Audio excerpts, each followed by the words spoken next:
What's your name? What's your net worth? Where you come from? What's your net worth? Are you self-made? Or you came from nothing and now you getting paid? Let's have a discussion. Let's go to work, ay. Let's go to work, yeah. Let's go to work, ay. Let's go to work, let's go to work, yeah. Let's go to work.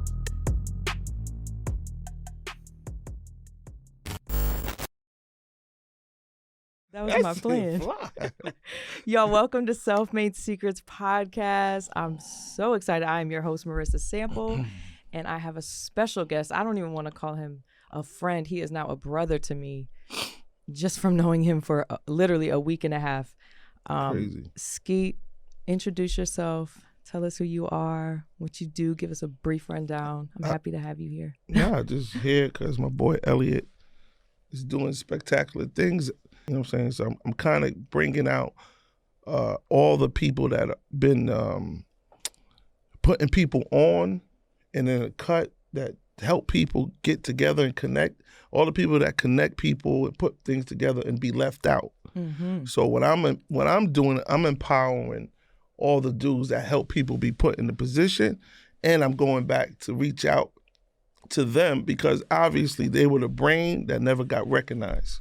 So I'm gonna empower all of them, and it's gonna come full circle. And the people that was in position are about to be out of position, and then the real brains are gonna be in position. The real brains, I like that. So I'm actually like the bully protector. So it's like you bully dudes because they don't have the knowledge and key in the industry. And you use because you're a little smarter than them, or you're a little bit more educated than them. Then you feel you need. Okay, I'm gonna take advantage of that. Mm-hmm. You know what I'm saying? But the person that's bringing it is doing it from their heart, and you just have bad intentions and you're taking advantage of that. You understand what I'm saying? I do. I used to handle them different before. I really would just probably. I have an old mentality. Like I'm raised different from a different cloth. So. I'm raised around like the real street gangsters in the streets, not the street dudes. Like I was always around the worst type of people, but the worst type of people were always like father figures and stuff like that. When I was a kid, and it matured me early, you know. Now we'll go into all that, but I just have a different way I think. I don't think like everybody thinks. I just don't like people. I'm not saying I'm perfect, but it's something about selfishness.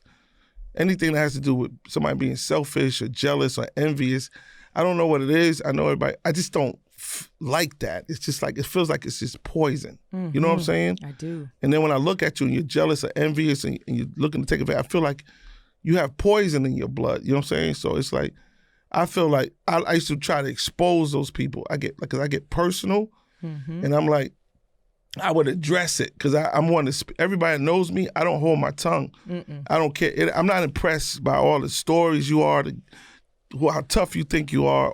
Everybody could get punched in the face. You feel what I'm saying? I do. It doesn't matter to me because I don't care if you come. I don't care who you are. Even the toughest dude in the world came up and they'd be like, "Yo, he looks intimidating." I would go up to him. I would just punch him in his face to get it all out the way because that's just who I was as a kid. I fear was like a sign of weakness, and my mother always used to drill that in me. But the bad part about that, she drilled so much of that in me to survive, it made me a little cold to sensitivity. So you had the good part, then you got to deal with the part you need in life to deal with relationships. So it was just a mess. But you're doing the good thing, but then that other beast in you is doing things that don't max up with the good things, and then you look crazy. That makes sense what I'm saying? It does.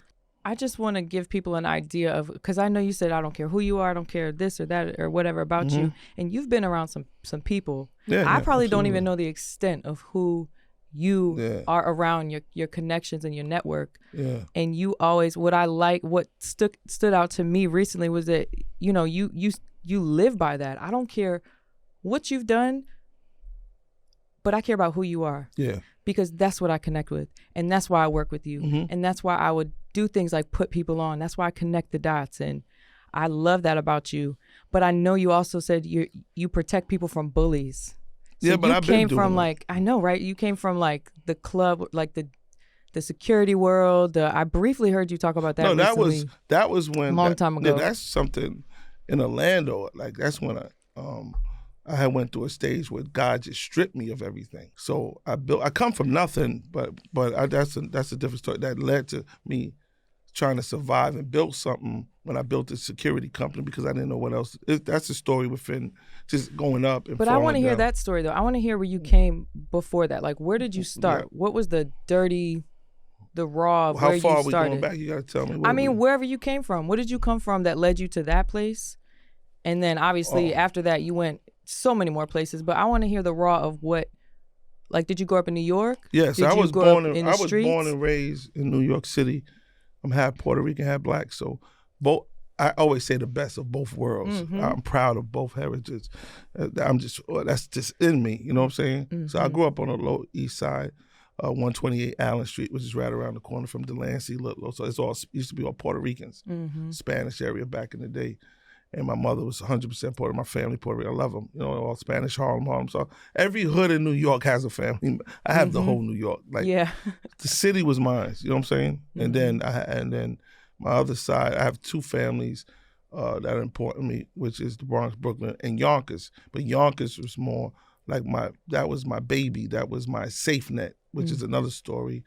That I lost somebody special, Shirley Harrison, that raised me and took care of me when my mother was on drugs and everything. So that she always made a safety net. It was 527. Everybody know 527. So when you yell that in Yonkers, everybody know that's Mulford Gardens. You know what I'm saying? But no matter where I was in New York, being left in different places, I would always go back to Yonkers because it was my safety net. And then Mulford, it was like one of the biggest projects in Yonkers. You got Slow Bomb, School Street, that's where DMX and Mary J. Blige and Jadakiss and all those stars come from. You know what I'm saying? Mm-hmm. But I don't know all of them. Mary, I knew when I was little.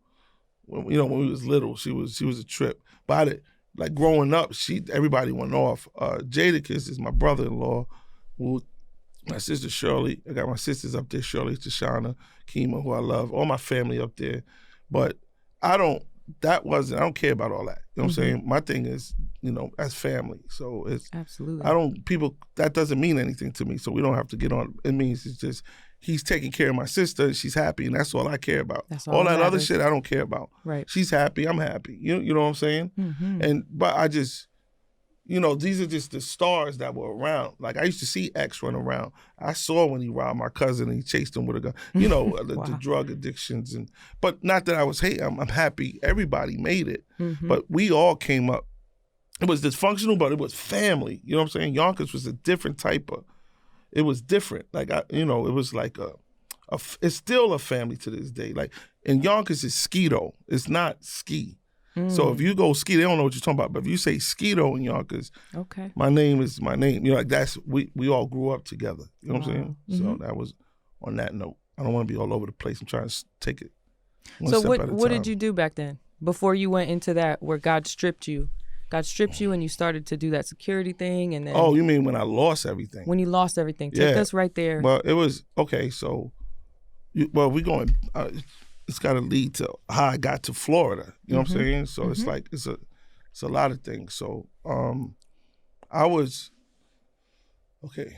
We're gonna go back. So I got to build because I want to build it so you see why I became these certain things. Yeah. So when I grew up with my family, my Puerto Rican side, I had a lot of aunts. My aunt Sylvia, my uncles and all of them. And the women in the family are beautiful. You know what I'm saying? So my mother's sisters and all that. Mm-hmm. So I was the first grandbaby. My mother had me at 14. Oh, wow. But my mother's father, my great-grandmother's the one that raised me. Mama, she's Spanish. She didn't speak no English, Spanish, but she's the one that took me in when they wanted to put me inside the service, the system. Mm-hmm. It was like, I'm going to keep it real. I'm going to share something. I'm going to be real. So my mother had me at 14, which she was too young. You understand? So you got to understand how my grandfather's thinking about it. At that time, he didn't want to have nothing to do with me because that was his baby. You understand that? Mm-hmm. My mother was his baby girl out of all the kids. So, but because he wouldn't allow her with me in the house, but his mother disowned him for me because she told him, which I found out with my aunt later, is that, but when my mother came to come in the house, she said, no, I can't come in the house. And I know this is weird because this is going to be really weird, but they say kids feel stuff, right? Absolutely. You know what I'm saying? Like they're affected by certain things around. And you don't really know, but I think it does. And I think the rejection part, I might have felt that with my mother in her arms. Do you understand what I'm saying? Yeah. Because he literally told her that with me and my mother in her arms that he can't come in here. But I'm not blaming him. I'm saying because he was hurt that his baby girl got pregnant by somebody that took advantage of her. Do you got what I'm saying? Yes. So you got to see why people not to, because we be quick to attack people, but we don't know their hurts and everything. We know that as we mature. Yep. So that led to me being the only grandchild, and then in the Puerto Rican side, well, my family, Ortiz, and then his grandmother going, the same kid you deny is the same one you're going to need when nobody's around. And fast forward, that happened. But she took me in, and then she disowned him, his own mother, because he was the only child. And then she raised, but so much love was around me with my aunts, because I was the only one. I got my cousin Joanne, who's 3 months late, but I was around the mess. Joanne was always sheltered. She was in Jersey and all that. We're real close. We used to be called Milk and Chocolate because she's Puerto Rican white. You know what I'm saying? Right. And she's gonna be mad when she hears this. I don't see her in 2 weeks. But just to lead up to the being on the Lower East Side during them times where you had gangs and you had the crews, not gangs like kids. It was just crew. You feel me? And the drugs came in the 80s. Like everybody was affected. The heroin with needles was very heavy. And my family was, they wasn't with it till they started getting into relationships. And then they all became addicted. And then my aunt got on drugs and she passed from using needles and AIDS, and she died from AIDS. And then my other aunt, everybody, my uncle died from AIDS because he got into the drug game and then they using needles. It was the use of needles, you feel me? Mm-hmm. But I was the kid, it was my comfort zone with them and Yonkers. So I had that love. So I never felt, not to just go fast forward. I used to go back and forth with my grandpa. So my grandfather, me and him never really connected. But it didn't mean anything because I had so much love from everybody. But I didn't really care about it because I was already, I don't know, I think I just didn't care because maybe I felt it and maybe God just didn't put that in me to care about what people thought. I didn't know then that I was like that. But my aunt used to always say, yo, you've always been a leader like that. Like you really never cared about what people, you just did what you wanted to do. You never walked with her. You never, if too many people around you, you would walk away. Then I would just go off and go uptown to 42nd Street. I just drifted. Like that city was my net. You know what I'm saying? So when you hear people say they're from New York, I get it. But I feel I was breeded in New York. Do you understand? Like I rode those trains at 7 to 8 by myself. I would go to 42nd and hang out with the pimps and the project. And they would give me money just to see the films that used to watch Bruce Lee all day for like $7 and $8. You know what I'm saying? To lose myself from all the stuff that was happening as it got worse and worse. So I don't know. It was weird, but I just think, God, that he was covering me. So it led to, as I got older, my mother been through a lot and she had different men. It's drug use. So I would go everywhere with my mother, like, because, as a kid, you just want to protect your mother.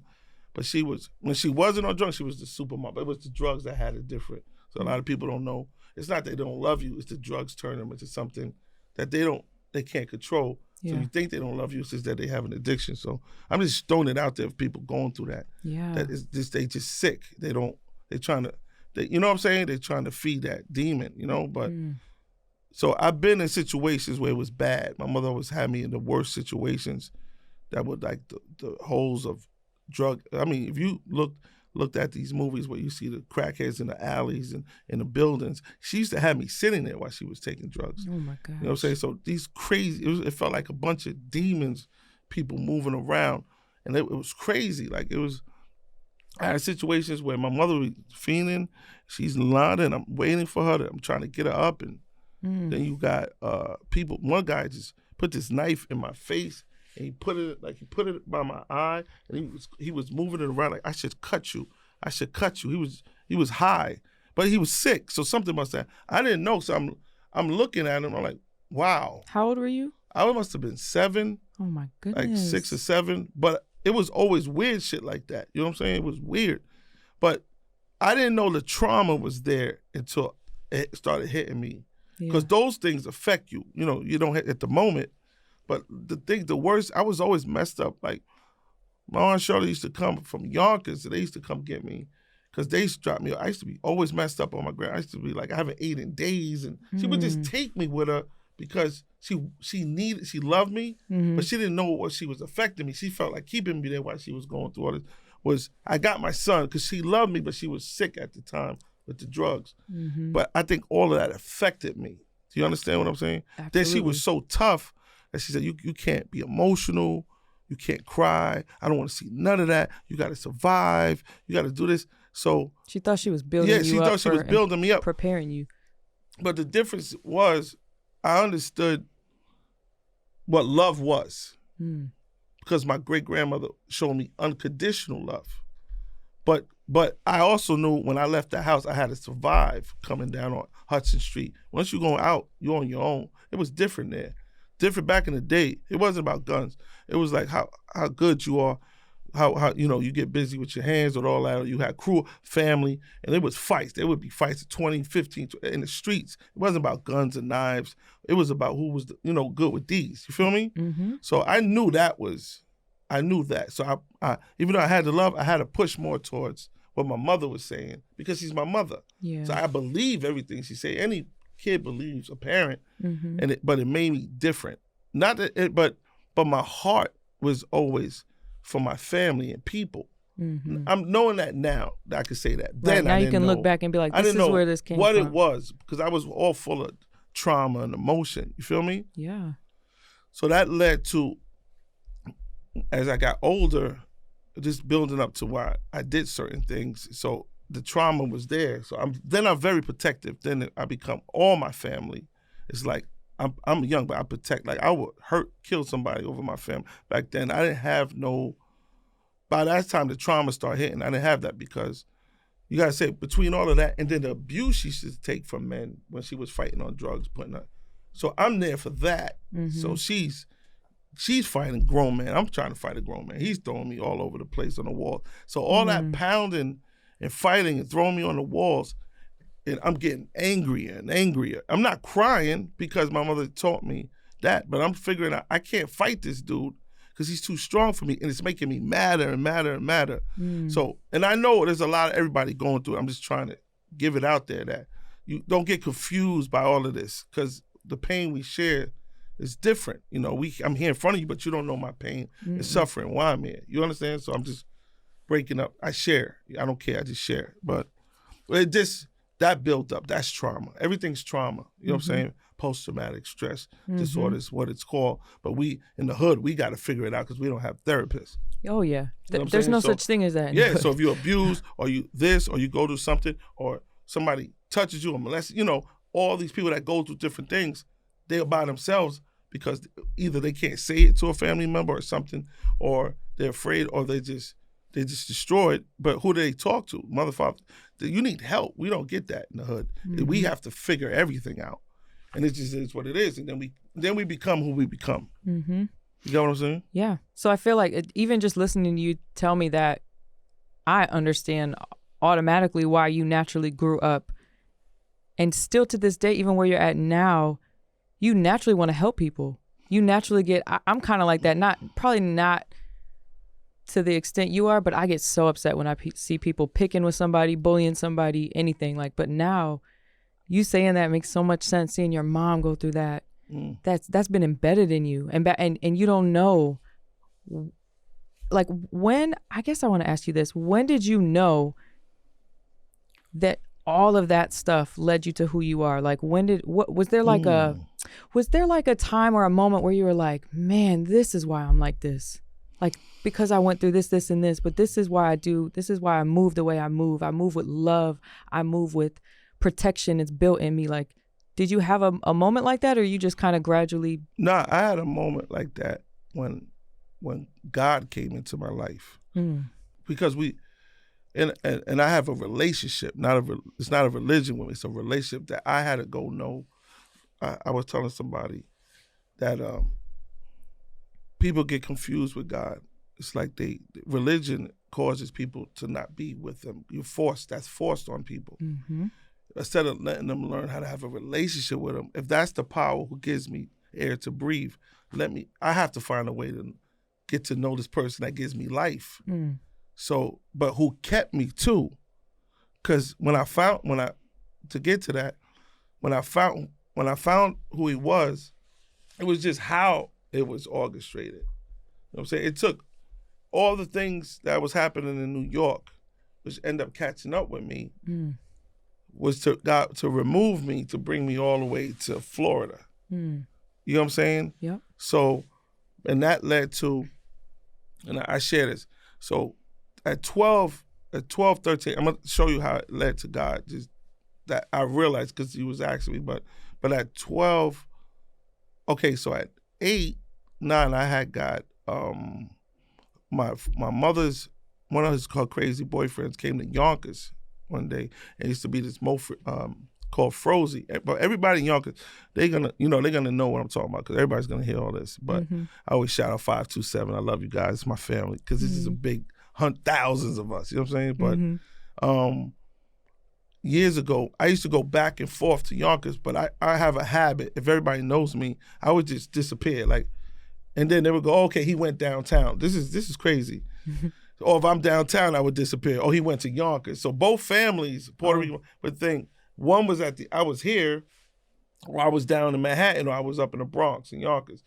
But that one time when he came, he had saw me, but he was hiding. He was like, I didn't see. My mother would drop me off for a year at a time. 6. Like I live with all my family. That's probably why I'm close with everybody because I've been dropped off. I live with everybody because I never had no place. My mother had no structure, no stability. You feel what I'm saying? Nothing I felt. So, but Yonkers with 10 people in the crib and the whole hood, and that stood at Shirley's house, who I love. The only house that left the door open and nobody wouldn't dare rob it because it was like she brung in people that were hurt and pain. But anyway, it just, I don't know where I was going. Okay, so that led to me being kidnapped by the dude. Her boyfriend? Yeah. Wow. And maybe one day somebody hear this, and I always been saying this, and taking me to Washington. But he's telling me, I'm with your mother's here. So as a kid, you go, oh my God, I haven't seen my mother in 6 months. And I'm like, wow. So I go with him. He takes me to Washington. He takes me to his brother's house. He drops me off. And then he's like, I can see the brother's like, hey man, he's been here a week. I don't know what's going on. Then he takes me to another spot. And then he's looking, he's got an upstairs apartment, and I'm thinking, where's my mother? And then he's like, oh yeah, I'm gonna go get her. He playing games, but what he was trying to find my mother, but she was on her bench. She's out there. So he's trying, I got your son. This is what I found out later. If you want to see him, I know where he's at. So eventually my mother can't but lead to that. The lady, an old lady downstairs, used to be phone booths, and he would go outside and make calls, but in the street, you have the phone booth in the street. So they used to have basement apartments, and they could hear everything if you're standing right there. Oh, wow. So I used to come down when this dude used to disappear. I was like, damn, it's been days. My mother's not here. So the lady tells me that if that man is evil and you need to find a way to go home. But I didn't even know where I was at. I was in Washington, D.C. This man that took me from Yonkers to Washington, I'm thinking I'm still in New York. Oh, wow. I just trying to figure out where I'm at. But long story short, she told me, and then she said, oh, your mother's not coming because I've been hearing him on the phone. Lady used to live in the bed with like 10 cats. I remember her because she was a sweetheart. I remember everything that was good to me. Do you understand what I'm saying? Detail. And then I was like, really? Okay. I was like a young old dude. Like I really was like, I was mature, but I had that there was no fear in me. It wasn't on some show off shit. It was like the pain, everything was just around me that was embedded in me, but it was kind of twisted because of the trauma. So when he came upstairs, I said, oh, okay, so you're going to die tonight. And I'm like, because you lied to me. So when you go to sleep, I'm going to cut your throat.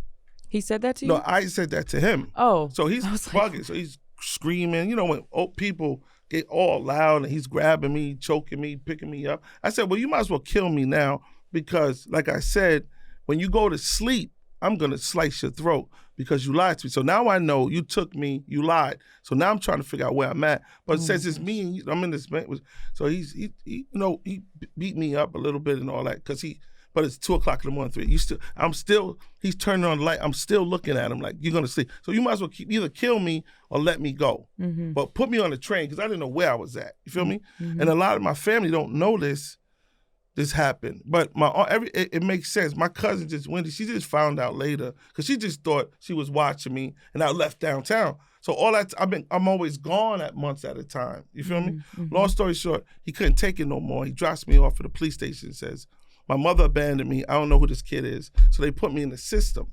So when they put me in the system, I'm in a foster care because back then it's different. So then they put me in a home. Then they put me in a second home. And then they put me in a third home. And I was gone almost a year of my life up there, about a year and a couple of months. And the third home was the biggest. And so I'm fighting. In the first home, I'm the youngest in there. It's like mad, crazy kids.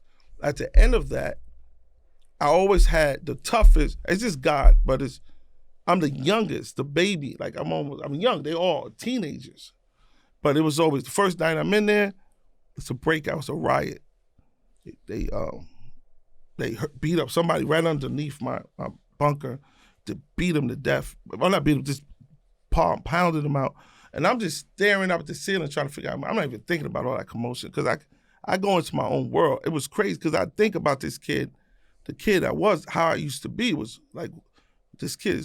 But then I end up being the younger. They kind of all protected me after I started getting used to it. But every time there was love and it was a security, I adjusted to everywhere I went. So when they finally embraced me as the little brother, then that's love for me. So then wherever it's loved, it's home for me. You understand? Yeah. So now, then just when I'm getting comfortable with all of them, they take me and move me. Then old lady, Miss King, 2 adopted kids. She was okay. She was just old. But that was the time my mother came. But I didn't know. This is when I really became who I was. This is what you asked me. And it wasn't that. My mother came in the second home. I saw it was Christmas Day. She walks up, so I see my mother. It was like a shining light because I didn't know where I was at. So I run downstairs, I'm packing all my stuff, and I run out, and she goes, she's with the dude. So she had the one that kidnapped you? Yeah, but you got to understand, she had to give in to the dude because he already found out, to find out where I was at because he wasn't telling her. Remember, I was in the system, but my mother's thinking she dropped me in Yonkers, so that she thought he was lying. There's no way, because Ski's safe in Yonkers. Ain't nobody touching me in Yonkers with my family, my people. Nobody's gonna come in there and take me out of Yonkers. There's no way that. My mother knew no matter what, I could drop it, he's safe. But he did it between my cousin not paying attention because it's too many anyway, you feel me? So she's thinking you're lying because he's in Yonkers, there's no way you could walk in there. But now when she finds out Yonkers and calls that I'm not there, and then she calls down low, she knows, oh shit, my son is really, then he gets her. But when you're in the system, it takes a process to get you out. Yeah. But I know that now, but then I don't know that. So when I go out and I see her, I'm like, yo, I'm ready to get out of here. Take me out of here. She was crying, but she gave me a present. It was like Candyland. Y'all remember that thing? I do. 'Cause I remember this shit. She goes, your present, I can't take you with me, but just be patient. And I didn't understand that. So I know she gave me that present, and she gave me candy, and she left with him. She left with the dude that was abusing me and her. And that was the day when I said, I won't allow anybody to ever hurt me. That was when I felt like my mother abandoned me. But that's when I became a man. You feel me? Like that kid became a whole nother animal. Wow. So I said, so remember, I don't know about the system, how it works. It takes time.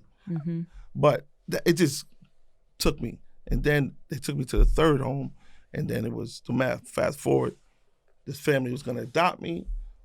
Beautiful woman. She was a church-fearing lady. I didn't know what that was. So she introduced had money. She loved me. And then when they were going to adopt me, you have to ask permission from a family. And they end up, and I said, the love I have, I never had in my own room. Like, this was like paradise. So, and then I remember her crying, and they took me, and she was devastated, and they said no. And then the system came to get me and dropped me off downtown. Now, I want you to just understand this. So, they say no, I'm ready to settle. The system comes get me from Washington. I end up back in New York, Lower East Side. My family's waiting for me. They dropped me off. I remember this. And I'm like, I've been gone almost a year. It's like I was doing time or something, if you think about it. Yeah, you were. So, and I'm thinking in my mind, why is nobody coming to get me? I know my Charlotte, she's not going to let, she always been protecting me since I was a baby because Yonkers was my comfort zone. Mm-hmm.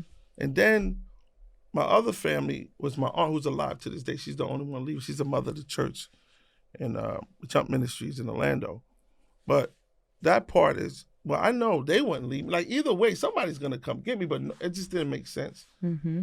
So when they came to adopt me, they dropped me. And then my mother was there waiting for me, my aunts. And then she stood like 3-4 days. And then I came, and everybody, after 3 days, everybody went on to do that. He's here. And then forget the trauma. You understand what I'm saying?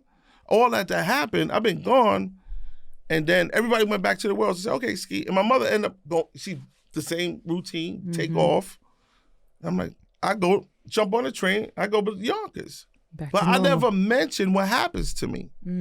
I never discussed it with Shirley. I never discussed it with who's my second mother. I never told her what happened. I just went up there, so they just thought I've been gone, I just came back after a year, and I go, it's like Cheers in Yonkers. Skido, what up?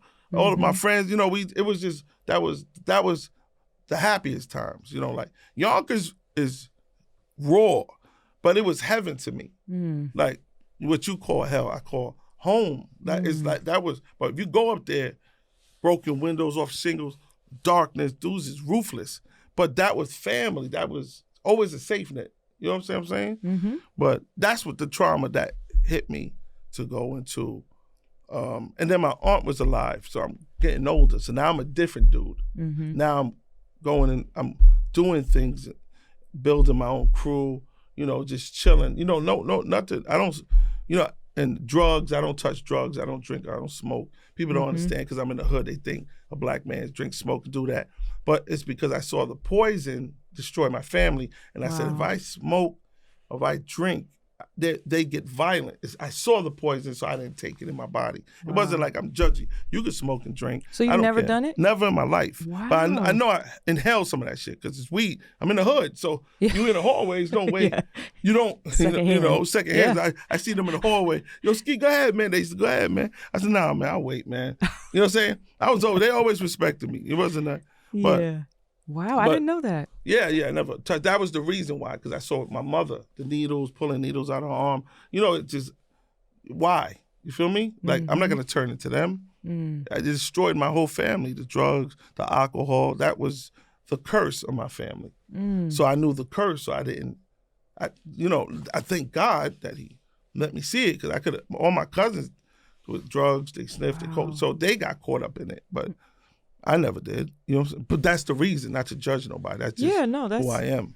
But that's a great reason. My aunt who was left, who was going through it, at the time when I started to rob drug dealers was at 12, 13. It was, I told this Colombian drug dealer on Ludlow Street, 123 Ludlow Street, so y'all be clear, I'm giving you the address. 123 Ludlow Street was in Manhattan. And she was selling drugs for somebody. And I used to tell the drug dealer, you don't sell to my aunt. But I'm kid. I'm like 9, 10. No, I'm old. I'm like 11, 12. But she's like, everybody's dying, so I'm trying to save my aunt in a way, because she was my best friend. You know what I'm saying? Mm-hmm. So at 13, I think I was 13 when they did the paperwork. So this Colombian dude moved into the block. He had to be, and he was the new drug dealer on the block. So everybody knew on the block, don't sell to Sylvia. So, and I had crew, like my crew was 50, 100 from Piss-Street. Like I had family, but I was always my own man, leaders. We roll together, we go blocks, we skateboard, we steal cars, not cars, like little shit, like, bicycles. It was nothing You know what I'm saying? But I was just that dude that just did whatever I wanted to do. So he sold drugs to my aunt. So I told him, yo, I told him, so but I'm a kid. He's looking at me, yo, who are you? Right. So I said, yo, I really mean that shit. I told you don't sell drugs to my. You understand what I'm saying? You gotta understand. You see the build up? Yeah. The kid that been abused at homes, that was before I was 12. So I was already a man. Yeah. I've been through shit that grown people haven't even been through. I'm supposed to be dead. No kid could be. That's trauma. That's why I'm trying to tell you what led to the God thing, how he kept me. But so this man goes, yeah, whatever. So I said, okay, that's what I do. I said, okay. So he sold it to again, because she would be fiending. She would take. I was like, I'm pulling the needles out of her arm, and I'm protecting my cousin, because she has a son, Frankie. God bless him. He's doing great in Long Island. So I used to take him and always protect him and carry him to my grandmother, because she'd be fiending. So this is me protecting my cousins. It's a lot. So one day I get mad. I get my crew together. So I said, listen, man, we got to clean that house. He's upstairs. So we go rob him. We go in there. We rush through the doors. It was like 15 of us, but we're young. I have some teenagers, and then we just bogart, and I'm smacking them. One of my dudes, they had the gun, but I had a bat, the old Yankee bat, and I used to tape it up so I could, when I hit you, so I could get more pressure when I pound. So I'm pounding them with that. He was there then? Yeah, there was a couple of them there, but it was 14 rushed right on Ludlow. So we take all the money, and everybody's gonna laugh. This is because they didn't understand when I went to Yonkers. We took all the money. First time I ever did that. And then we took all the drugs. So we took all the drugs and the money. No, but we don't understand what we're doing. This shit is dangerous. Yeah. I'm not saying don't do this. Yeah, for real. This doesn't make sense. This is because we have no clue who we messing with. Yeah. So we take the drugs. I take all my money. So at that age, that's about $15,000 in my pocket, which is the equivalent in them days probably $150,000 to $100,000. Yeah. As a kid, so I pack all my stuff.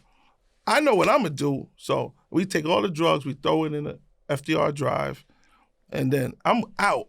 I'm going to Yonkers. So I got money for the summer. I go buy an Adidas suit. Okay. This white on white Adidas suit. I love white. Yo, it's clean. You're clean in it. People gonna bug out because they're gonna say, because they remember when I came up in Adidas suit and I had my boy Fernando with me. My cousin has a picture. I had the Kango Adidas, all Adidas down. I said, I want that off the mannequin. I had $100 bills. I said, and I got in a limo. Like, who is this kid? What's he doing? I went to a limo service. I used to watch these limos.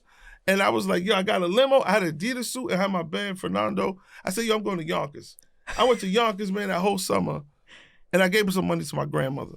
And then I went to Yonkers and I splurged. I gave, everybody remember this in Yonkers. I gave all my family members money. And my cousins was going in my pocket too. I know that. But everybody was good, so I was giving everybody. You know what I'm saying? It was like, yo, let's eat. Ice cream on me. So the whole summer I'm in Yonkers. Ice cream on me. But while I'm up there the whole summer, flexing, this Colombian dude's looking for me in Manhattan. So my boys that's in Manhattan, they're getting attacked. His dudes are finding them. My man Hector got shot in his eye, lost his eye.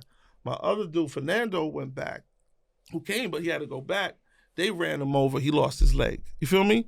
So they were, but he went, because the main dude is who I was smacking the thing with, and I was talking to him when I told him, didn't I tell you not to do it? But he was so mad. I was pounding him, and he didn't move because the gun was on him. But I didn't have the gun. I had to, but he wanted me. But he couldn't find me because I'm in Yonkers with an Adidas suit. You feel me? In a limo. So I'm in a limo pulling up in the hood. Right. And then I spent all my money the whole summer. It was crazy. But we had a good time. It was cool. So I got to get that. My cousin's trying to find that picture. Yeah, but find that. We're in the park. We in Grand Park. I'm in the Adidas suit rolling. I need to see it. And ski. It's all love. You know what I'm saying? It's all love in the hood for me. Yonkers always love. But so when I'm broke, I got to go back. So I got to go back downtown. I don't find now I'm 13. So now my mother's been gone. So she comes back and she's like, I go downtown and my grandmother says that somebody was looking for me. It was a friend of mine's, like everybody, that was in my crew, went to the dude. There's always a Judas in every crew. That's why I know that. He went to the dude that was looking for me. He said, I know where Ski's grandmother is. So they went to my old grandmother, and they sent his mother, who was Iris, she went up there. No, actually, let me get this right. Iris was on drugs, Oscar's mother, and she went to them and said, I could find out where Ski's at. but she went to my grandmother to extort money and said, these Colombians are looking for Skido, and I'll tell them where you at, and scare my grandmother. So the money I left for my grandmother, because I knew I was going to be broke, so I said, I need this for school clothes. I'm even thinking, just keep this, I know I'm going to Yonkers, I'm going to be broke. You feel me? Mm-hmm. So when I came back and said, all right, getting ready for school, I had the summer of the year in Yonkers that day. They're like, yo, she's like, she was scared. She said they took some of the money I had to give to Iris. I already knew what she did. So I flipped out. I ran down, I remember running down the street, went to the back. And then everybody was yelling because they didn't see me the whole summer. So everything happened to my people. And they were like, yo, Ski, what up, Ski? Oh, this happened to Fernando Hector's. I'm like, I'm not hearing that. So I'm trying to get to Oscar, the dude's mom. So I see them, I pound him out. I knock out his mom. And I don't hit women. Mm-hmm. But she almost cost my grandmother her life. So now you're a man. Because they could have killed my grandmother. You're a man. But I never hit women in my life. But I knocked her out. And then I knocked Oscar out. And now I'm in front of the building, and you looking for me. So listen to this. This is crazy. It's like a standoff. We all outside. When I came out, and everybody knows this, so I got to give you facts. Orchard Street used to be a club back in Lower East Side. And they used to have little clubs where the Latino Puerto Ricans used to hang out. Everybody knows there used to be a spot right on Orchard Street where they used to close. At night, they had their own clubs, the basement, and it was a crew. But that was my uncle's crew, you feel me? Mm-hmm. Who passed too. But, so they're the OGs. So I'm the younger dude. So when I went out there, the dude sees me, comes down. He comes down and he's I know he wants to kill me, he has that eye. So his people, everybody's fighting now. So we fighting grown men. It's a war. But that dude moved on my block. So between that and then the OGs from Orchard, the grown men, they came over because I'm Papo's nephew. Do you understand what I'm saying? Mm-hmm. But I didn't care about that. But I don't look for people to help me. I'm already in it. They just came to help me. You feel me? So it's a standoff. We fighting grown men. We getting tossed. But the older dudes came and started pounding. It was a big standoff. But the cops were coming, and he says, so the cops coming. This dude couldn't find me. So everybody ran. Everybody ran and bugged out because the cops was grabbing people. It was bad.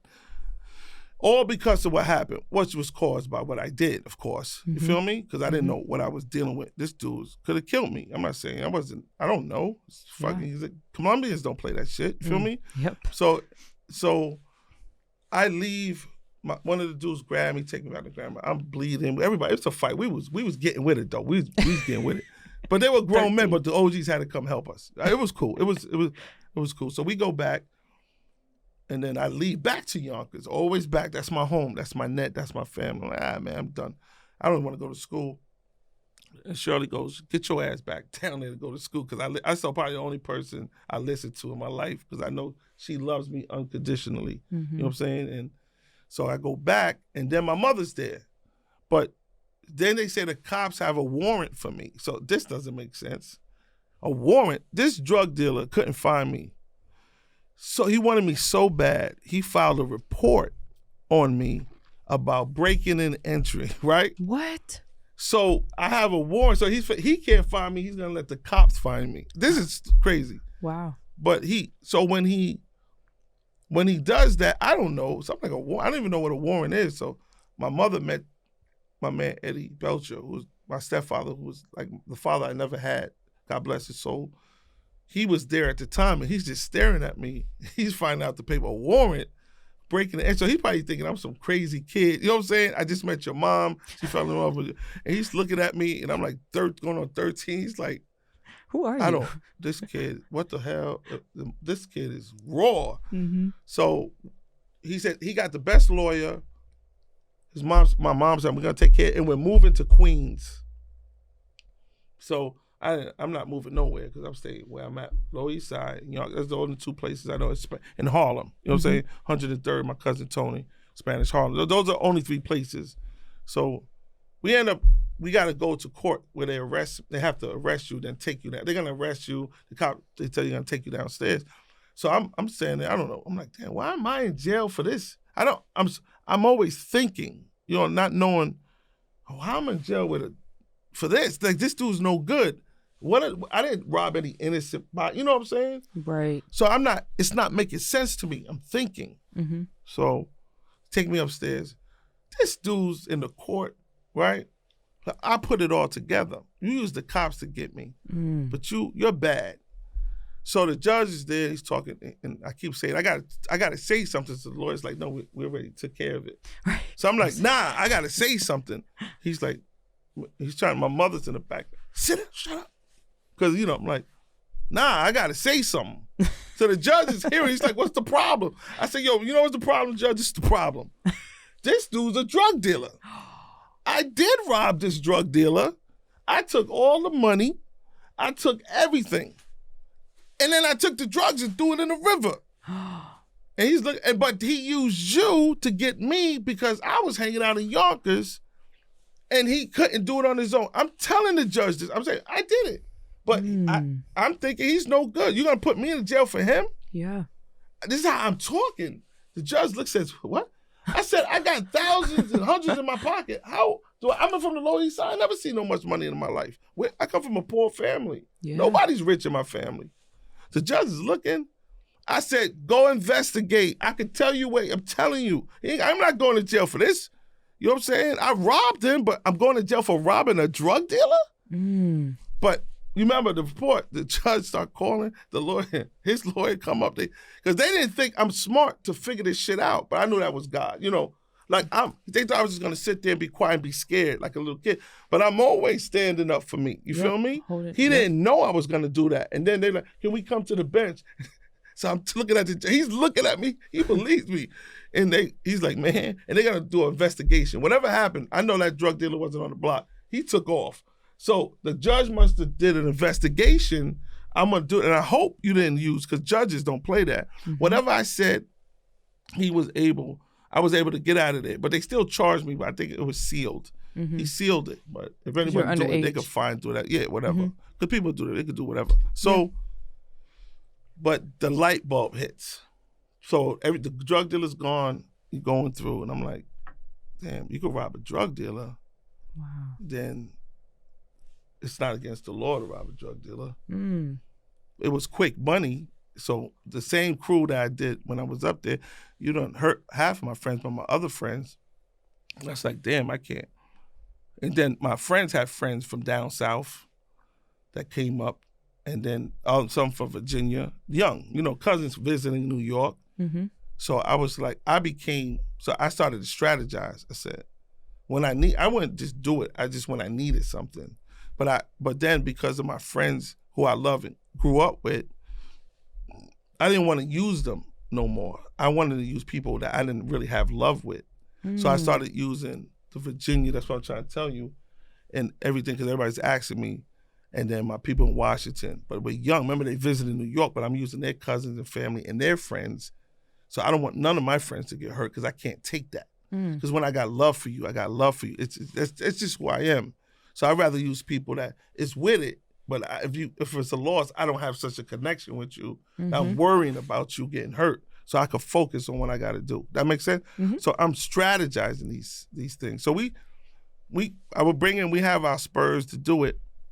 Leading up, it was then going to school, trying to be, learn, and I just wasn't able to be in this chair.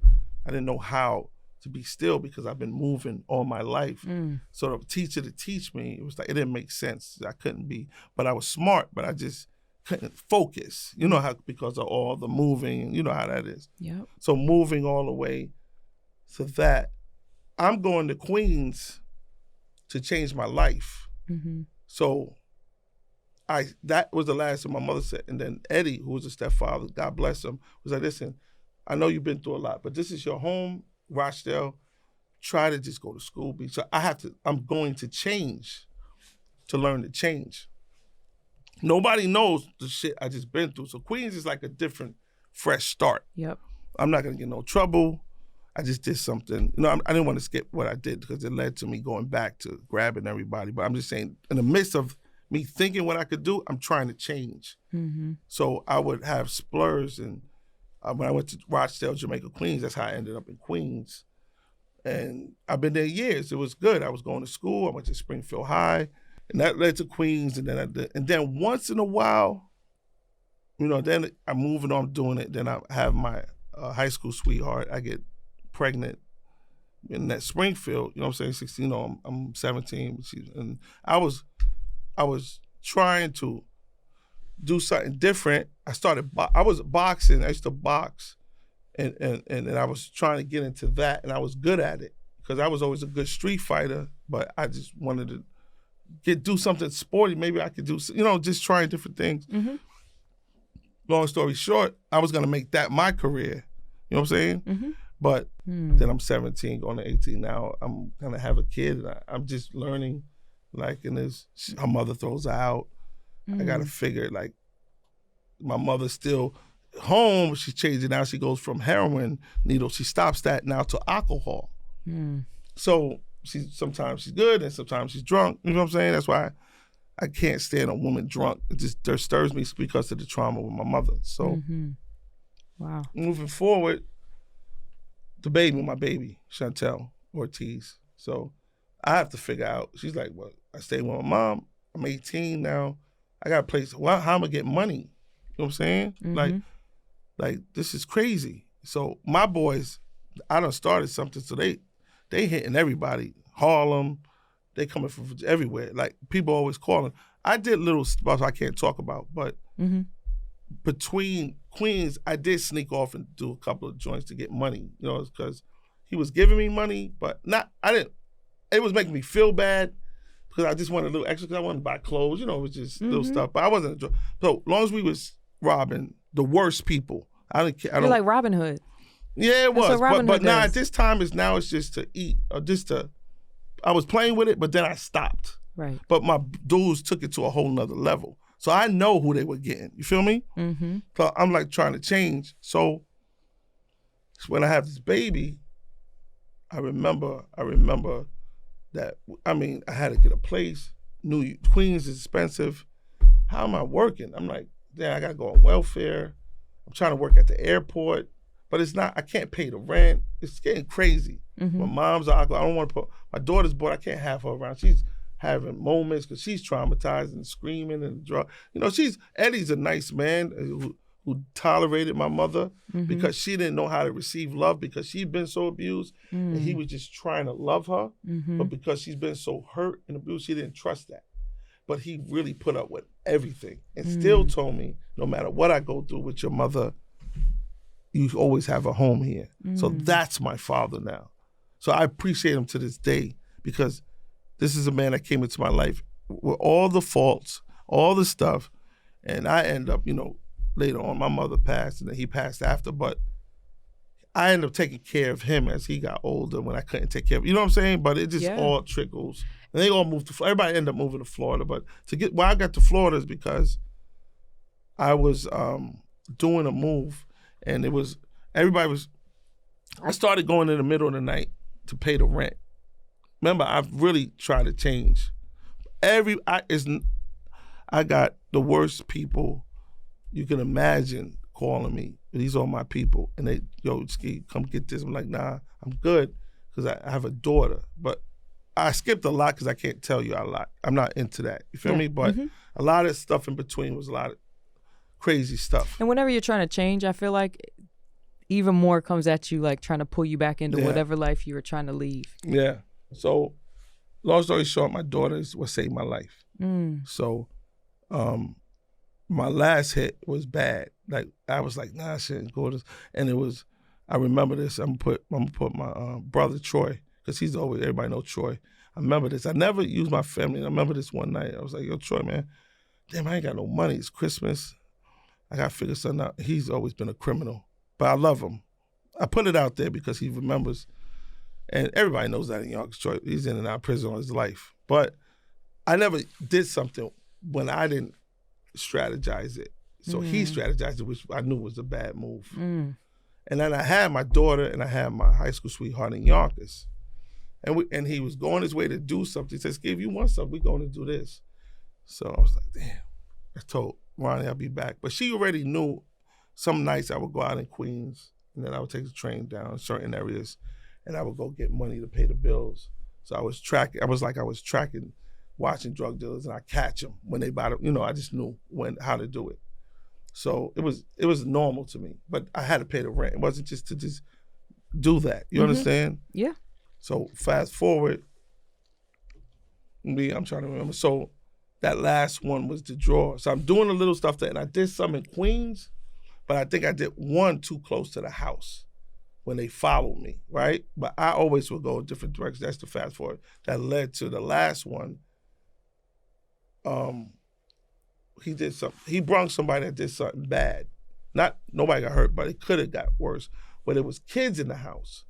So we're doing it, and I go with him that night, and I'm like, yo, I open the door, there's kids in the room. So I'm like, yo, there's kids here, man. Don't worry about them. They sleeping. But the wife is up. And I'm like, she's screaming. He's like, don't hurt me. But they're drug dealers. You feel me? I'm not saying, game is the game. You got drugs in your house. Somebody, it is what it is. I'm not feeling sorry for them. They never should have had that around their kids anyway. But I cared about the kids. You feel me? Yeah. So this dude he had with him was on cocaine. He was high. He was on some other stuff. And I think, so he's in the back room. He's supposed to take the girl to the back room, and he's supposed to take the money, tie her up, and then take all the drugs. It was weed, all kind of stuff. He's taking too long. We're supposed to be in and out, so I go in the back. This dude's trying to rape her. You feel me? So wow. Now I'm just trying to tell you, what led to the Floridas, and I'm like, yo, dude, and he's trying to, but that didn't happen with me. So I punched him in his face. So we're scuffling. My brother runs back there. Yo, let's get out of here. So she's screaming. The dude he tied up bugs out because he's thinking we're hurting her, the kids. He runs out. Now all this mess is crazy now. He's screaming in the hallway. You start waking people up. People grabbing. There are people grabbing guns. It's crazy. So now it's a mess. But I defended the girl. So long story short, we run it. We get out of there. It was crazy. We get out of there. People are chasing us all the way down. It was. I'm thinking my daughter and is in Mulford waiting for me. And I just left to do this shit. And I to get caught up in this shit. Long story short, we made it out of there. So I get back. I was like, yo, I'm done. This is like, I can't. But because what I did before, the dudes follow me. 3 days later, I'm walking to the bodega, and 4 or 5 dudes is coming in the morning time. You can catch me in the lot, but you definitely catching me in the morning. I'm an out of morning person, and I gotta eat. People know I gotta eat. I bug out. Oh yeah. I'm trying to get my shit. They coming across, and they come, and the dude had a knife, and everybody jump me. They jump me in front of. I used to live on 111 Farmers, so I guess the person I had got at, somebody saw where I had on 111 Farmers. I lived on the 2nd floor, and they got me in the morning. They've been waiting, looking. I guess they didn't think I'd be coming out, and we got busy. So, but what the AA meeting was next door, so it broke, and they happened to be coming out. They broke everything up and stuff. A lot of other stuff happened, but I was not losing. I didn't get hurt. A lot of people was getting hurt. Like I was bleeding and all that, but it got bad. Who had the knife, and he got, a lot of stuff happened. But that was it. So my daughter's godmother's like, yo, you gotta. Daytona, Florida. They've been there to vacation. You need to get out of here. And I felt death was coming. You understand? Like I was like, but my daughter, I love my little girl. It was just something new for me that I got to take care of. Yep. So I end up taking a trip, leaving New York City that I never, at 20, that was all that I've been, to a whole foreign state in Florida. Fast foreign forward. For real. Fast forward. New York and Florida are two totally different places. And then that's when I did everything I can to stay there. I did roofing. I did this. I just built myself up. Then I worked out in the gym. Then the dude that was running the gym wanted to sell it to me. So I had a gym in Edgewater called Lifetime Health Center. And gym, the only black-owned gym something the guy gave to me that I was working. I started working as a chef. Like I was just building myself up because I felt it was different. So I learned to adjust. Yeah. But I almost gave up. But I said, if I go back, I'm going to die. And I had my daughter who I got to live for. And I just did everything I can. And then that's when God started. But then I met a pastor from Jamaica, from Bahamas, who was helping kids. And I had the gym, fast forward, from roofing, dishwasher, chef, working as another chef, to owning a gym. But when I was free from all the hell, I started to notice how smart I was. I started to understand it, because when you're trapped in pain and suffering, you can't see over the wall. You can't see who you are because you're dealing with what you're dealing with. You feel me? Yeah, I do. So you're like, yo, but I started to see I'm sharp. I'm taking the gym from a little gym, 30 members to 200 members. I'm adding product. Hip hop is getting hot in New York. Everybody's getting hot. I know that's going on. So long story short, I end up owning the gym and all of that, and then saving myself with this pastor, Pastor Deron Hepron, Jump Ministries. I got to shout him out, because when I went to the car wash, when I had my car, I used to drive before. Then I had my son. Then we ended up breaking up with my high school sweetheart. She moved to Jacksonville, but I still owned the gym. So, but I used to go to this car wash with this guy, this little teeny guy named Pastor Deron. He used to help the kids, and they would take the money from the car wash, and then he would feed everybody. So I'm watching him. So he came and told me, he said, yo, God told me and you are going to be best friends. And I'm like, wow. So I thought he was gay. So I said, yo, because the people I know in churches, the hustle I seen, the pastors, people, I've watched the hustle from the streets. So none of y'all are true to me. You know what I'm saying? And I don't even know you got an accent. You weird. So I said, yo, I call him a faggot, everything. No, I'm telling you what I'm saying to him, because like, yo, you faggot, you probably touched these boys. You look gay. I don't trust you, and these kids are trusting you. Got the one. I'm talking to the pastor like that. He's laughing at me. I was like, oh, you think I'm funny? Oh, okay. But I'm in Florida, so you can't be doing the shit you do in New York and hit somebody. Everybody gets arrested. You're not Florida. Ain't nobody. So I'm like, okay. But I end up coming, watching him. Getting my car washed at the same time. Then he invites me to the church. I said, can you just come? So I said, yeah, I come check it. So I sit in the back. Then I hear the word. And then I hear the word. I'm like, wow. Then I come back. He does it Friday night. Then I come back again. The word, like, wow. And it hit you. No, it's hitting me, but I keep coming back. I don't know. Remember who I am. I don't trust anything. Got the gym by myself.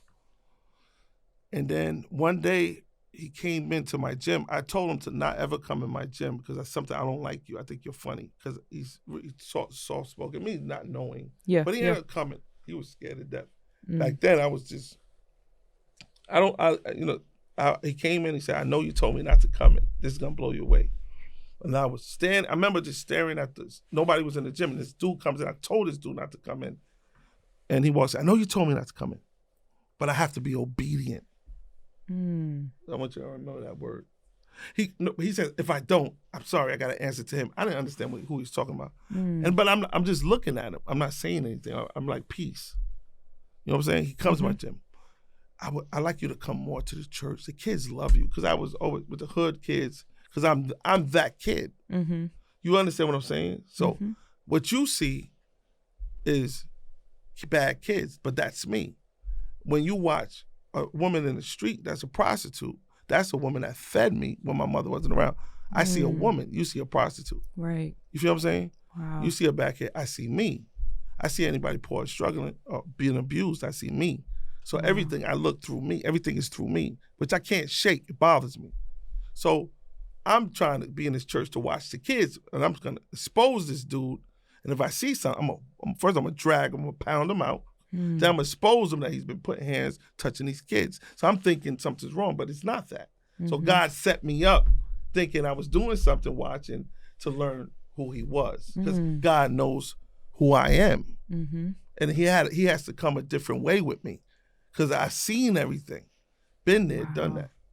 You got what I'm saying? I do. So that's why I know he's real, because you understand the kid, you understand what I built up. You feel what I'm saying? Yeah.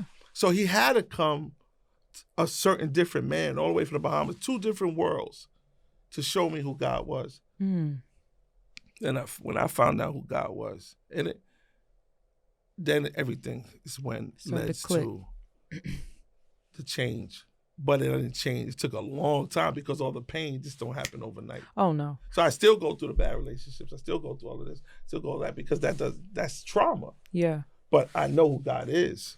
But that was probably your big shift though, like the light. That's the person that like shifted you. That was the light when he told me. Oh, when I got baptized in New Smyrna Beach. Wow. When he said, but I only had a chain, a gold chain that my great grandmother gave me, and I remember he was baptized me. I said, well, what is baptism? He goes, when God forgives you for all your sins. I have no clue. My family don't do church prayers like some people have grandmothers. None of that was in my family. Not that they was practicing anything. They just didn't do anything. So I didn't know what that was. Nothing. I was clueless. Wow. So I'm saying, yo, can you explain that to me? Because he forgives you for all your sins. I don't understand who God who protects. He's showing me. I said, I've been hearing you for a while. So he forgives everything. But after I asked him, I'm not going to lie to you, everything? He goes, yes, son. I said, really, everything? He goes, yes. But I said it about 6 times. By the 6th time, he goes, yeah, to make sure. Everything. He goes, come here for a second. Everything. He goes, Ski, what did you okay? So I said, I just want to make sure everything, because I don't know what everything is. Is it if I hurt somebody, if I killed somebody? You know, I'm not saying I did that, but I'm being real with him. It's a lot happened in my life. He goes, everything, because you didn't know. You're only responsible for what you know, not for what you don't know. Then you take the responsibility with you and God, and that's how he deals with you accordingly. Wow. You understand what I'm saying? Mm-hmm. So that's when I was like, you sure? So yeah. One more time. Takes me to the Roc, baptizes me. We go underwater, and I had the only thing I knew from my grandmother was a chain. This chain been broken 50 times because I used to fight a lot. And it would break, and I have to go to the jeweler and let them fix the little Maria on it. And it was, you know how they, and it would break. I'll be being punched in the face, and I'm looking for my chain. Oh, there it is. And I'll go right back to fight. It was that, because that's all I had. I was off.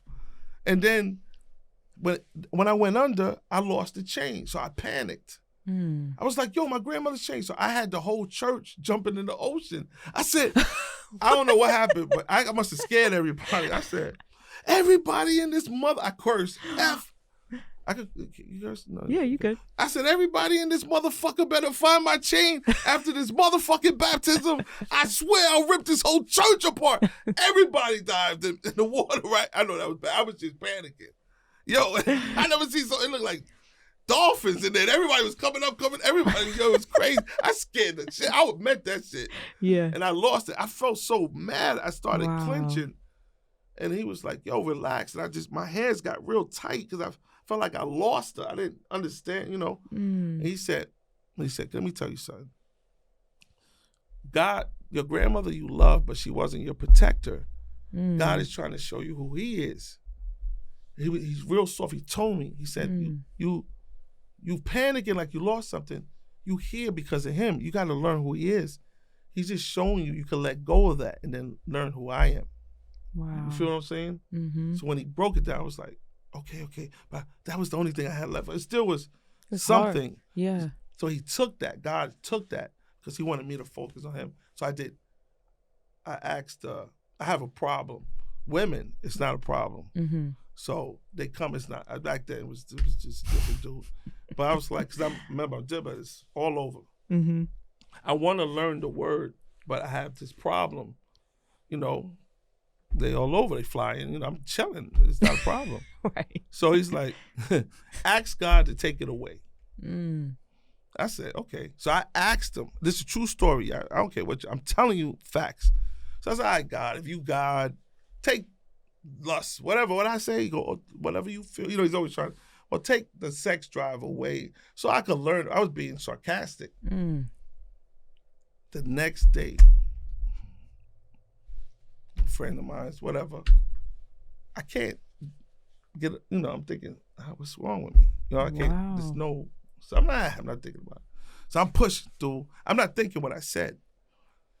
Day later, I have this dream, right? God told me to say this. I'm feeling it. And it's going to bug you out. So I'm in a dream, and I'm laying down. But I'm in a nightmare because there's this snake, a black snake, going in a circle around me like this. Right? But my arms are locked, and it's making that feeling when you see somebody and you go, ooh, you know that when you lust. When you look at a woman or a man, you go, oh, I'm gonna hit that sex. You want that, but you don't know. When all of a sudden it just comes to you, well, whatever that was making me feel that. It was like a black snake going around me. Wow. And then it came around and it brung its face in front of me. But I'm thinking I'm up. And I'm leaning, shaking like this is some animal shit. Because I'm in my room and the black face comes with shark teeth and dark black eyes and hair slicked back. And it's looking at me. And it opened its mouth and it just came, and I screamed. Now I was afraid. Now I knew what fear felt like. I thought it was some demonic, something crazy, but I never been afraid. And I was scared like a kid and everything hit me. But the snake was feeling good. It was the lust that I feel, the thing that makes you do that. But you just don't see the spirit of lust. So the pastor says that was the spirit of lust. But that lust was an animal. Because it's an animal thing. Because when you love somebody, you're not supposed to lust after something you love. You're supposed to love it. Lust. That's why people could jump from woman to woman hitting it. Because it's an animal. That's why when we release, we want the next thing. You're moving on and on and on. You're possessed. We are men. We're possessed because we want. If we got some of this, now we want some of that. Then we want some of that. Now that look good. Now we want some of that. Now that look good. You feel me? Yeah. It's no end to it until it drains you, and then you become soul tied, and then now you acting crazy because you done slept with 5 different women, and you don't know what all these women dealing with. Now you got their souls in you. That's why nobody to be loyal is the hardest thing, but it's the safest thing. You understand what I'm saying? For your soul and your spirit. You understand? So that worked. Hell yeah, it scared me to death. Wow. So 8 months, no sex. Wow. I couldn't look. A girl, it just no. I'm like, I'm so scared that shit gonna come back. I said, I done seen that shit. I'm not. Thank you very much. How you doing? How you doing? And that was I'm like, thank you. How you doing? Wow. I'm learning that word, man. I was like 8 months committed to learning the word. Wow. And the most powerful thing I learned in that word, it wasn't about who's preaching the word. It's not who's in the church. It's not nothing. It's like you taking that word for yourself and going, I want this shit. This is real. And it changed me. So I started becoming, it was, God was my therapist. I finally found my healing. So now connecting with him, it's the process of now you're going to start to heal. I'm going to heal you from all your wounds. So that makes it, you see the lineup to lead to that? Absolutely. So now we're on that. So, and man, I wish sorry. we could talk all day. No, you're good. This has been amazing. But that was I'm just showing you the build up to how I think. And it makes so much sense now to see or to hear that whole story, and even just briefly knowing you for as long as I have, and the heart you have and the spirit you have, it makes so much sense. And now I don't even know exactly what, I know you have relationships with Roc Nation. I know you have relationships with, you're a writer, you're an amazing writer, you write shows and you're talented. So that all brought you to this point. Do you feel like it's helped you have more meaningful relationships and be a success? Because I just want to touch on that real quick before we close it out. You're because perfect. I'm going to give it. So I just wanted to build the hold up so you can understand. No, that was amazing. And I'm going to tell you. Because I'm glad you said that. Yeah. So imagine you growing up dysfunctional, not going to school.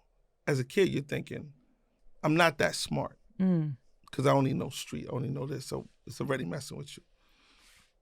You're not educated enough. I don't have a college degree, nothing. So what am I good for? What did I really do anything productive leading up to everything I just told you that made me seem I'm a great businessman until I got here? So God had to shift me here to learn who I was. Then the more closer I got to him, he started to show who I was. How high my IQ is just because I can't read this book. You can't do what I do. There's certain things you could do better than me. That doesn't mean you're smarter than me. Right. But I had get that in my head because we cause what we can't do. We get insecure about it. So if I can't articulate things, I would just listen more and people would just be quiet because we don't understand it.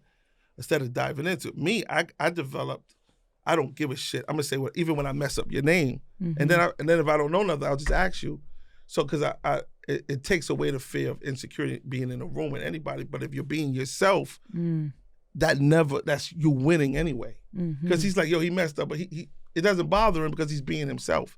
You'll draw by you. But the gift is the pastor told me, and this is the way it read to the writing. The same pastor told me Tyler Perry was coming out when he was doing the plays in Orlando, remember? And then he took me to a Tyler Perry play. And because I got to take you to this play. When I'm sitting in the play, I don't know, he said, God told me to take you to Tyler Perry's place. So I'm thinking, oh, all right, because in the 8 months I'm committing, I'm just walking with the church, learning the church. So he goes, so while Tyler Perry's doing that thing with the dress, he used to do the shows. As the whole play goes, I'm editing the play in my head. I knew what he was saying before he said it. I started to, like, yo, he could have did this. They could have wrote. I started seeing detail. That was off this. He said, so the whole play, my brain is just going 100 miles an hour. And then the pastor looks up and he said, what was you doing? I said, well, he could have did, and I'm telling him the whole play in detail, what he could have did better, this and what he was saying. He could have wrote something better. It was crazy. I re-edited the whole play. Then he comes to the church and tells me, God told me to tell you to write a skit for the church. He's being obedient. So being obedient, fast forward is, I wrote 2 skits, blew the church away. It got bigger. The person from Orlando wanted to do a big play with me, but I ended up leaving the church. At that time, I know who he is, so I get back into my regular self. And you know how it is. You try for a while, then you fall out. And I fell out and disappeared. But the gift was there. So then when he stripped me, with the security, remember all of that? Because then by that time, I got the gym, I'm making money. I'm going back and forth to New York because Mary J's involved. Everybody's signing with Bad Boys. So I'm like, my people in New York are calling me, come get this money, there's budgets. So I could get money with people, get a check and go without being involved with all the bullshit. So I'm helping people get on. So now I'm back. So I'm mixing, going back and forth to New York. And that's how I got all that, building that. But in the midst of all of that, I was seeing people that were desperate to get indoors, that people, the middle people like managers and A&Rs was blocking people and controlling. I want this and using whatever. I said, I'll build my own bridge and you pay me to get you in front of people. And that's when I got the thing to build my own bridge. So I used all my relationships. So people would pay me to put them in front of people. Then I was out. Now, I put you to the table. If you win, you win. But at least you ain't getting jerked or robbed or somebody trying to take advantage of you or taking your money and not even playing your cassette. I would bring them, and it just increased. But because of relationships in and out, I was always up and down. But my drive was always, now I want it. You understand what I'm saying? So it led to all the relationships and that, and you saw, and then meeting powerful people. Remember, all my family and people have dealt with the biggest people in the world, from Italians to any gangster, most roof. So I'm always been associated with all of that through friends and people. Because I'm not bringing all that up because that's just, I'm not TMZ. I'm not doing that. So, but just to skip a lot, these are all my people. So the worst people that they scared of, they call me on the regular. They got managers, they got millions, powerful people that don't deal with that behind the scenes. So all the rappers, all that, that's low to me, like entertainment, because I know the people up here. So that's why I'm not impressed by anything anyway, but I'm not impressed because I really know what's going on. So people that don't know who I am, and when I go in, they thinking I'm some dude with a friend of a friend, don't know that the people you know, I know higher than you, and who you think I don't know, I know. That's why I never let people know who I know, so I could always know. Got you. Well, Ski, my man, Ski. Part 1 is over. I was gonna say, if you would grace me with your presence again, I would appreciate it. But I want to let y'all know, Skeet does have something called The Testimony every week, Sundays. Oh yeah. If y'all know where to find him, let them know where to find you on IG because it's amazing. If you don't want to, that's okay too. It's just, I don't do that for show. It's just on my Instagram. No, it's real. That's every Sunday I have a thing, I testimony, and I just speak whatever.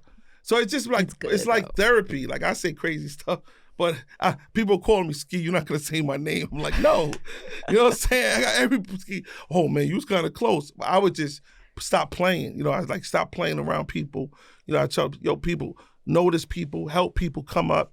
Engineers, everybody. Yes. Stop trying to hold back people. Stop being envious. Stop. Like I'm trying to tell the industry, you done raped everybody. Stop raping people. Just start uplifting people. Look what's going on now. Now you COVID. Everybody's panicking. So now all the money you got in the world, you drinking the same water we drinking. Now you ain't got nobody around you caring because now everybody's surviving. So I think there's a shift that's going to happen now. I think God gave everybody a chance to win. Now he's going to reverse it. I had you up here. You didn't do right with it. Now I'm going to bring up everybody that needs to be brought up. And I'm part of that. Let them know where they can find you. What's your social handle? Oh, the Ski McGuire, man. It's regular, man. We're going to tag it in the video, too, so you can see it. But it's not for, I do it just for nothing. It's nothing. I don't gain nothing. But it's good to listen to because I appreciate it. And Self-Made Secrets Self-Made podcast. Secrets. I appreciate you so much. Thank you, everybody, for tuning in. Till next time, till our part 2. Everybody out there, remember this. It was great. You was great. Your people over here was great. I always notice everybody. My man on the phone. I don't know if he's Jamaican. He got dreads, but he must have had a boy. I don't know. He might. You know, that's my man. All right, y'all. Remember to stay positive and test negative. My man. Cool. Let's go to work. Hey.